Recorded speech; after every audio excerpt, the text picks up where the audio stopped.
আহলে হাদিস আন্দোলন বলেছি আমরা, এটা কোনো জাতীয়তাবাদী আহলে হাদিস নয়। বাংলাদেশে আহলে হাদিস দুই ভাগে বিভক্ত হয়ে গেছে। একদল জাতীয়তাবাদী আহলে হাদিস, বাপের ঘরের আহলে হাদিস, ওরা মনে করে রফাদান করি আমিন বলি আমি তো পাক্কা আহলে হাদিস হয়ে গেছি। আহলে হাদিস হওয়ার পরেও দুনিয়া শিরক বিদআত সবই সে করে, ও কোশ্চিন কালে প্রকৃত আহলে হাদিস নয়। আরেক দল আহলে হাদিসের আকীদা বিশ্বাসী, যেটাকে বলে আহলে হাদিস আন্দোলন, নিজের ভিতরের মধ্যে আন্দোলন শুরু হবে, আমি করছি কি, প্রতি পদে পদে সে পা ফেলবে আর ভাববে এই কাজটা যে করছি আল্লাহ রসুলের অনুমোদন আছে কিনা, এই কাজটা যে করছি যে কোরআন হাদিসের বিধানে সম্মত হচ্ছে কিনা। এই যদি চিন্তা করে আপনি আমি চলতে চেষ্টা করি, তখনই আপনি হবেন প্রকৃত অর্থে সার্বিক জীবনে আহলে হাদিস। আপনারা কি চান জীবনের এক অংশে আহলে হাদিস হতে আর এক অংশে আহলে ইবলিস হতে?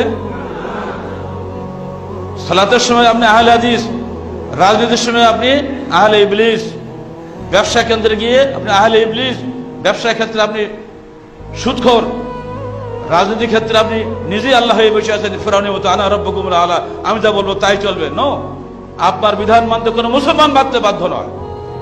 মুসলমান সির্ফ আল্লাহর বিধান মানবে। আপনি আল্লাহর বিধানের বাস্তবায়নকারী মাত্র, আপনি নিজে কোনো বিধান দিতে পারেন না।